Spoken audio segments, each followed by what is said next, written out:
आता अधिवेशन सुरू आहे. देवेंद्र फडणवीस काल परवाकडे बोलले, काय कशाचा काय संबंध? कामाला स्थगिती द्यायला मी काय उद्धव ठाकरे आहे का? अहो तुम्ही उद्धव ठाकरे होऊच शकत नाही. हेच तर तुमचं दुःख आहे. कारण नुसतं माझ्या राज्याचं नुकसान होऊन मालकाच्या मित्राच्या खिसे भरणाऱ्या कामांना नुसती स्थगिती नाही तर ठामपणे नकार दिला तिकडे उद्धव ठाकरे पाहिजे. ते देवेंद्र फडणवीस सारख्या येरागडबडचं काम नाही येते. आणि देवेंद्रजी तुम्हाला उद्धव ठाकरे व्हायचं असेल तर उद्या अर्थसंकल्प जाहीर होतोय. जसं मी माझ्या नागपूरच्या पहिल्या अधिवेशनामध्ये माझ्या शेतकऱ्यांची कर्जमुक्ती केली होती तशी तुम्ही उद्या माझ्या महाराष्ट्रातल्या शेतकऱ्यांना कर्जमुक्त करून दाखवा. मी माझ्या वचननाम्यातलं पहिलं वचन गोरगरिबांना 10 रुपयामध्ये शिवभोजन हे माझ्या नागपूरच्या पहिल्या अधिवेशनात जाहीर केलं होतं. तुम्ही माझ्या महाराष्ट्रातल्या माता भगिनींना 2100 रुपये उद्याच्या अर्थसंकल्पात जाहीर करून दाखवा आणि मग माझ्याशी बरोबरी करा. मी कोणत्या कामाला स्थगिती दिली होती? जरूर दिली होती. आरे कॉलनी मधल्या त्या वृक्षतोडीला मी जरूर स्थगिती दिली होती आणि सरकार राहिलं असतं तर तुम्ही रद्द करून कांजूरला आता तुम्ही ज्या अडाणीच्या घशामध्ये जी जागा घातले तिकडे कांजूर मार्गला माझ्या मेट्रोचं स्टेशन करून दाखवलं असतं. पण सगळं काही उचलून तुम्ही गुजरातला पळून नेताय. तुमचे मालक तिकडे बसलेत. आमचं गुजरात्यांबद्दल काही भांडण नाहीये. पण ही लोक येऊन आता तो जो काही भाषिक प्रांतवाद करतायत, म्हणजे देशाला स्वातंत्र्य मिळाल्यानंतर भाषावर प्रांतरचना झाली. गुजराती लोकांना गुजरात मिळालं, त्यांना त्यांची राजधानी मिळाली.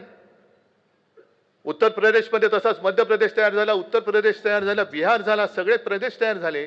त्यांना त्यांची भाषा आणि त्यांची राजधानी मिळाली. मराठी माणूस म्हटल्यानंतर मराठी माणसाला कोणी किंमतच देत नाही. मराठी काय करेल मराठी? कारण हे असे गद्दार आहेत. मराठी माणूसच मराठी माणसाचा घात करतो.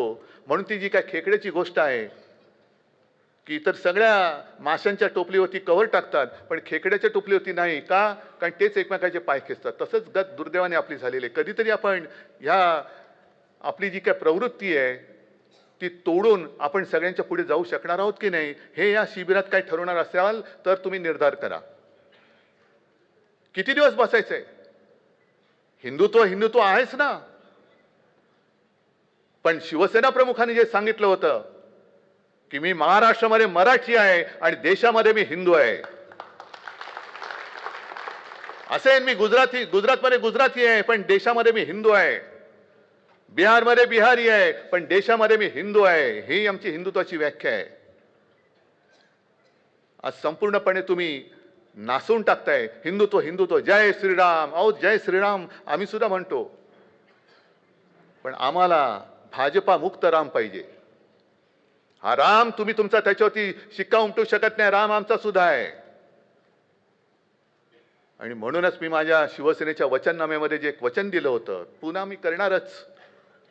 राज्य तर आपण आणणारच. हे असं तसं नाही मी सोडणार यांना. असं तसं सोडणार नाही. आपलं सरकार आल्यानंतर प्रत्येक जिल्ह्यात मी आपल्या दैवताचं छत्रपती शिवाजी महाराजांचं मंदिर उभारून दाखवणार म्हणजे दाखवणारच. आम्ही जय श्रीराम बोलोच पण त्यांना तुम्हाला सुद्धा भाजपवाल्यानो जय शिवराय जय शिवाजी जय भावानी बोलायला लावलंच पाहिजे आणि ते तुम्हाला आम्ही लावूच. जर तुम्हाला कोणी बोललं जय श्रीराम ठीक आहे जय श्रीराम पण जय शिवाजी जय भावानी पण बोल तोपर्यंत त्याला सोडू नका. त्याला. तुम्ही आता आम्हाला दैवतावरून भांडणं लावायला निघालात. आजपर्यंत या मुंबईमध्ये जेवढी संकट आली, नैसर्गिक आपत्ती असेल, अतिरेक्यांचा हल्ला असेल, स्वतःच्या प्राण्याची पर्वा न करता त्या संकटात उडी मारून जीव वाचवणारा माझा शिवसैनिक आहे. गोमूत्राची बाटली हलवणारा आरएसएसचा किंवा भाजपचा कार्यकर्ता नाहीये. हे जे शिवसेना प्रमुखांचं मगाशी भाषण दाखवलं ना तेच आग आपल्या अंगामध्ये पाहिजे. का पाहिजे? परत शिवसेना प्रमुखांचं भाषण तुम्हाला दिलंय ना तुम्हाला त्यांनी. अरे संपूर्ण आयुष्य त्यांनी उधळून टाकलं आपल्यावरती. काय आपण आपल्याला त्यांनी जी काही जडणघडण केली ती काय अशीच नुसती काय मातीचे गोळे बनवायला नाही केली. जो महाराष्ट्र आपण म्हणतो दगडांचा देश आहे, होय आम्ही आहोत, दगड आहोत. आणि माझे आजोबाजे बोलायचे की देव देव काय, शेंदूर फासला तर जर दगडाला शेंदूर फासलं तर देव, नाही तर तो धोंडा आहे. आम्ही धोंडे आहोतच. जो कोणी आमच्या महाराष्ट्राच्या मुळावर येईल त्याचा कपाळ मोक्ष करण्याची ताकद आमच्या या सगळ्या मराठी मनामध्ये आहे. आणि मग अशा वेळेला त्या ज्या काय कवितेच्या ओळी आहेत, माझ्या मना बन दगड, दगड बनवून आपण यांना सामोरं गेलं पाहिजे.